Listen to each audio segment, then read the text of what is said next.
Good evening दोस्तों। Imperial academy Rajla the learning hub में आपका हार्दिक हार्दिक अभिनंदन है। आज मैं पार्ट 3 लेकर आया हूं फंडामेंटल कॉन्सेप्ट ऑफ ज्योमेट्री का। तो फटाफट वीडियो को चालू करते हैं। पहला पॉइंट है ट्रेंगल। ट्रेंगल क्या होता है? तो ट्रेंगल क्या है? ट्रेंगल को हिंदी में हम लोग त्रिभुज कहते हैं। ए बाउंड्री ऑफ 3 लाइन सेगमेंट, इसका मतलब हुआ 3 भुजाओं से घिरा हुआ क्षेत्र। अब यहाँ पे लाइन सेगमेंट कितने हैं? तो 3। ध्यान रहे, त्रिभुज के लिए, ट्रेंगल के लिए 3 लाइन सेगमेंट होने जरूरी है। अब यहाँ पे एक ट्रेंगल हम देख रहे हैं, तो यहाँ पे कौन कौन सा लाइन सेगमेंट है? तो एक लाइन सेगमेंट है आपका ए बी, फिर आपका एक लाइन सेगमेंट है ये बी सी, और फिर आपका एक लाइन सेगमेंट है सी ए। तो जब 3 लाइन सेगमेंट जो है एक दूसरे के साथ बिल्कुल क्लोज एरिया बनाता है तो उसको हम लोग ट्रेंगल कहते हैं। ट्रेंगल के बारे में क्या और जानते हैं कि ट्रेंगल में 3 साइड्स होते हैं। कौन कौन सा ये साइड्स है भाई? मैंने इसको लिख दिया है, A B, B C and C A. कितने वर्टिसेज होते हैं? तो 3 वर्टिसेज होते हैं। ये कौन कौन सा वर्टिसेज है? तो इसको हम पॉइंट के नाम पे जानते हैं, point A, point B and point C. और एंगल की बात करें तो कितने एंगल होते हैं? 3 एंगल होते हैं। तो कौन कौन सा angle? Angle A. Angle A को हम कैसे रिप्रेजेंट कर सकते हैं? तो बी ए सी या सी ए बी भी लिख सकते हैं। देखिए मैंने एक नाम इसका लिख दिया है। एंगल बी को कैसे रिप्रेजेंट करेंगे? तो ए बी सी या फिर सी बी ए। इसी प्रकार से एंगल सी को दिखा सकते हैं हम ए सी बी। तो इस प्रकार से ट्रेंगल क्या हुआ? 3 भुजाओं से घिरा हुआ क्षेत्र, मतलब ए बाउंड्री ऑफ 3 लाइन सेगमेंट, है ना। 3 साइड, 3 वर्टिसेज और 3 एंगल। एक चीज और मैं आपको बता दूं कि ट्रेंगल के जो सम ऑफ द एंगल होते हैं, इंटीरियर एंगल जिसको हम बोलते हैं, तो ये आपका इंटीरियर एंगल है। Angle A, angle B and angle C, ये इंटीरियर एंगल जो है इसका सम ऑफ हमेशा जो है 180 डिग्री होता है। ठीक है, बिल्कुल ध्यान आप लोग देंगे, वीडियो को बिल्कुल लास्ट तक बने रहेंगे। बहुत इंपॉर्टेंट मैं बताने वाला हूं। मैं इसके साथ एक चीज और बताने वाला हूं, ऑपोजिट साइड एंड एंगल। भाई ऑपोजिट साइड क्या होता है? देखिए एंगल ये सी है ना, तो एंगल सी का अगर ऑपोजिट बोले ना, तो ऑपोजिट का मतलब बिल्कुल सम्मुख, बिल्कुल सामने। तो एंगल सी का जो ऑपोजिट की बात करेंगे तो एंगल सी का ऑपोजिट क्या हो जाएगा? A B. ठीक है, इसी प्रकार से मान ले बी का बोले ऑपोजिट ऑफ बी, तो ऑपोजिट ऑफ बी जब बोले ना, तो ऑपोजिट ऑफ बी, या एंगल ले लीजिए ऑपोजिट ऑफ बी, इसका हम लेंगे तो क्या होगा? ए सी। इसी प्रकार से ऑपोजिट ऑफ एंगल ए, तो ऑपोजिट ऑफ एंगल ए जो होगा ये क्या होगा आपका? B C. क्या होगा? बी सी या सी बी। इसी प्रकार से जो है आपको ऑपोजिट साइड पूछता है, ऑपोजिट एंगल बोलता है, बिल्कुल एक दूसरे का सापेक्ष ये होता है। मैं अगला पॉइंट बात करूं, interior and exterior of a triangle. Interior exterior पिछले 2 दिनों से मैं बक रहा हूं। Interior and exterior, interior and exterior. Interior का मतलब अंदरूनी भाग एंड एक्सटीरियर का मतलब बाहरी भाग। अब ये ट्रेंगल है, तो ये ट्रेंगल का जो है ये जो आपका शेडेड एरिया रीजन जो है ये आपका क्या है? इंटरनल। क्या ये? इंटरनल पार्ट कर लेते हैं, इसको इंटीरियर पार्ट कहते हैं। यहाँ पे point P, point Q, point A interior part है। इसी प्रकार से point B, C, N, M and S, ये सारे क्या है? एक्सटीरियर पार्ट है। तो इंटीरियर एक्सटीरियर बोले तो बिल्कुल चिंता नहीं करना है, बार बार आपको याद करने की जरूरत नहीं है, बस वीडियो को देखो और आपको जो है मैं याद करवा दूंगा। अगला हम पॉइंट बात करते हैं मीडियन ऑफ ए ट्रेंगल। भाई मीडियन क्या होता है? हिंदी में हम लोग उसको बोलते हैं माध्यिका। क्या बोलते हैं? माध्यिका बोलते हैं, ध्यान रखेंगे। अब देखिए ये एक ट्रेंगल है पी क्यू आर। ट्रेंगल क्या है? P Q R. अब इस ट्रेंगल पी क्यू आर में ये जो वर्टिसेज है पी, तो पी से हमने एक लाइन ड्रॉ किया, और वो लाइन किस प्रकार से है? वो लाइन जो है ना सामने वाले मतलब ऑपोजिट साइड को बिल्कुल 2 भागों में बांट रहा है। ये पीएम जो है ना क्यू आर को बिल्कुल 2 भागों में बांट रहा है, Q M equal to M R, है ना। तो पीएम क्या कर रहा है? बाइसेक्ट कर रहा है किसको? क्यू आर को। तो Q M equal to M R. तो एक प्रकार से मीडियन की बात करें तो भाई एक ट्रेंगल में कितने मीडियन हो सकते हैं? तो एक ट्रेंगल में मैक्सिमम 3 मीडियन हो सकते हैं।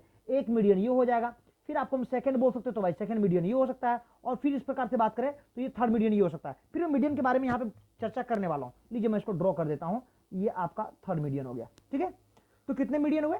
3 मीडियन। मीडियन का मतलब क्या हुआ? जो सामने वाले साइड्स को ऑपोजिट वर्टिसेस के माध्यम से ड्रॉ किया गया रेखा जो बिल्कुल 2 भागों में बांटे। क्लियर है? चलिए अब मैं पॉइंट नंबर 4 आपको समझाने वाला हूं, सेंट्रोइड ऑफ द ट्रेंगल।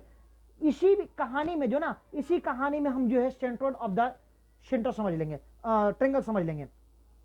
अब एक आप मान के चलिए कि एम, एन और ओ ये एक ट्रेंगल है। अब ये एक ट्रेंगल है, तो ये m क्या है, वर्टिसेज है, n क्या है, वर्टिसेज है, o क्या है, वर्टिसेज है। अब m वर्टिसेज से ऑपोजिट साइड पर हमने क्या किया, हमने जो है एक लाइन ड्रॉ किया ms। इसका मतलब ms क्या कर रहा है, ये पार्ट को ns और so को दो भाग में बांट रहा है। इसी प्रकार से n वर्टिसेज ऑपोजिट साइड पर जो है हमने क्या किया,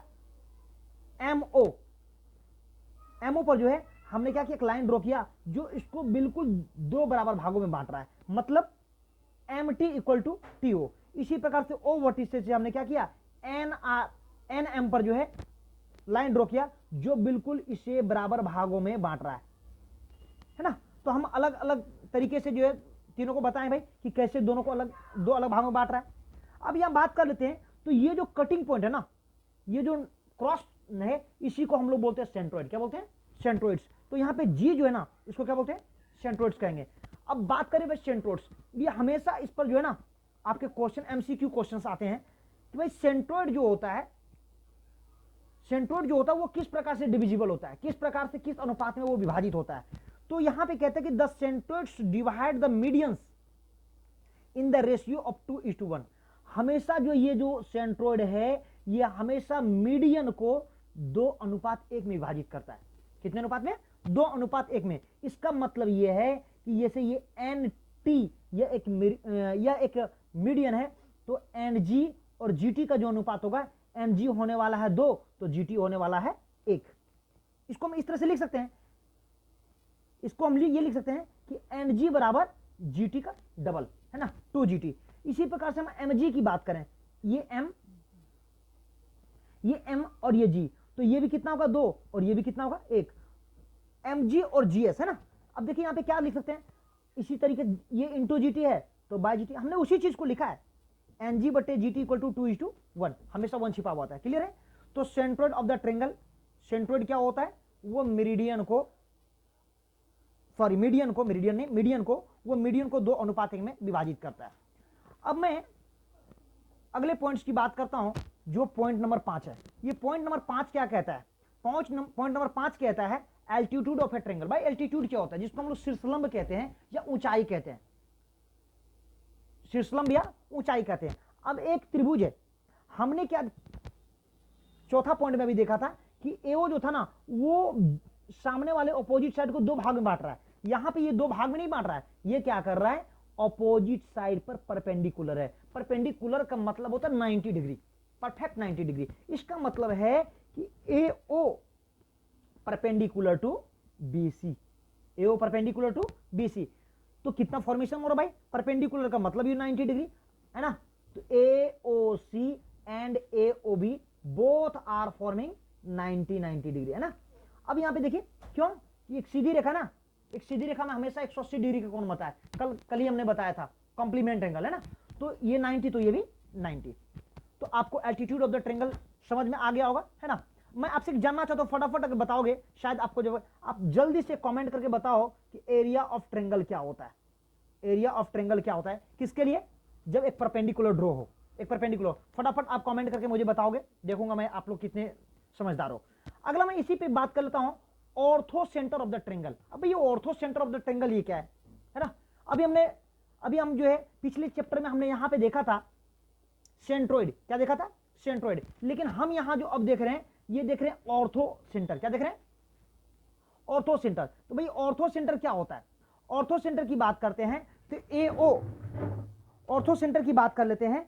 जैसे ट्रायंगल एबीसी, ट्रायंगल का नाम क्या है, एबीसी। अब एबीसी में जो है एओ हमने परपेंडिकुलर किया बीसी पर, फिर जो है बीपी परपेंडिकुलर किया एसी पर, और इसी प्रकार से जो है सीएम परपेंडिकुलर किया एबी पर। तो हम यहां पे क्या देख रहे हैं कि ये 3 एल्टीट्यूड जो है एक ही ट्रायंगल पे हैं, और ये तीनों एल्टीट्यूड जो है एक दूसरे को बिल्कुल के पॉइंट पर जो है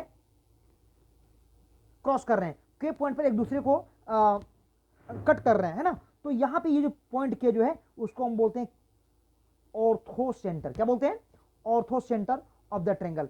तो उम्मीद है कि ये ज्योमेट्री का कॉन्सेप्ट आपको बेहतर तरीके से समझ में आया होगा। आप लोग इसी प्रकार मेरे वीडियो में बने रहें, यूट्यूब चैनल के साथ जुड़े रहिए, इंपीरियल एकेडमी लर्निंग हम। बहुत बहुत धन्यवाद, थैंक यू वेरी मच।